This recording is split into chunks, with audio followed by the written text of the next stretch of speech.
लड़के को अचानक एहसास हुआ कि उसके पिता मरने वाले थे, क्योंकि ये पांचवा परिवार था जिसके पास उसके पिता उसे ले गए थे। लड़के ने मेज पर खरगोश के खिलौने को देखा, फिर अपने पिता की ओर देखने लगा। उनकी आंखें आशा से भरी थी। आदमी तुरंत समझ गया और खरगोश उसे दे दिया।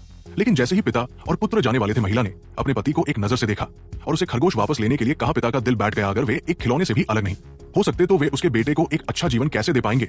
घर के रास्ते में लड़के ने अचानक अपने पिता से पूछा कि गोद लेना क्या है। पिता थोड़ा अनिश्चित था, लेकिन ये सोचकर कि वह 1 महीने में मर जाएगा, उसने खुद को मजबूर किया कि जब जैविक माता पिता अपने बच्चे की देखभाल नहीं कर सकते हैं तो बच्चा नए माता पिता के बेहतर सेट के साथ रहेगा। लड़का अभी भी नहीं समझा, लेकिन उसने अपने पिता से कहा कि वो गोद नहीं लेना चाहता।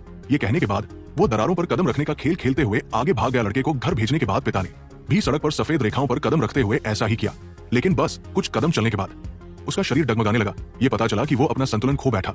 उसे अचानक एहसास हुआ कि उसे अपने बेटे को नई चीजों को स्वीकार करना सिखाना होगा।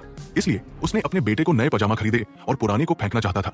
वो अपने बेटे को बताना चाहता था कि कुछ चीजें भले ही आप उनसे प्यार करते हो, आपको किसी दिन उन्हें अलविदा कहना ही पड़ता है। लेकिन लड़का अपनी छोटी सी उम्र में ऐसा नहीं करना चाहता था।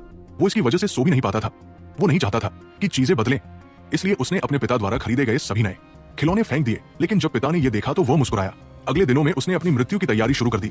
सबसे पहले वो अपने भविष्य के घर से परिचित होने के लिए कब्रिस्तान चला गया। फिर उसने अपनी कार साफ की और अपने सभी पुराने क्लाइंट फाइलें अपने सहयोगी को स्थानांतरित कर दी। अब उसे केवल अपने बेटे की चिंता थी। वो अपने बेटे को मनोरंजन पार्क ले गया। उन्होंने बम्पर कारें चलाई, कॉटन कैंडी खाई, झूलों पर झूला। अंदर उन दोनों की एक साथ तस्वीरें थी। उसकी माँ की एकमात्र तस्वीर, उसका काम करने वाला हैट और खिड़की साफ करने का औजार जिसे वो इतने लंबे समय से इस्तेमाल कर रहा था। ये आखिरी प्यार था जो एक मरते हुए पिता ने अपने बेटे के लिए छोड़ा था।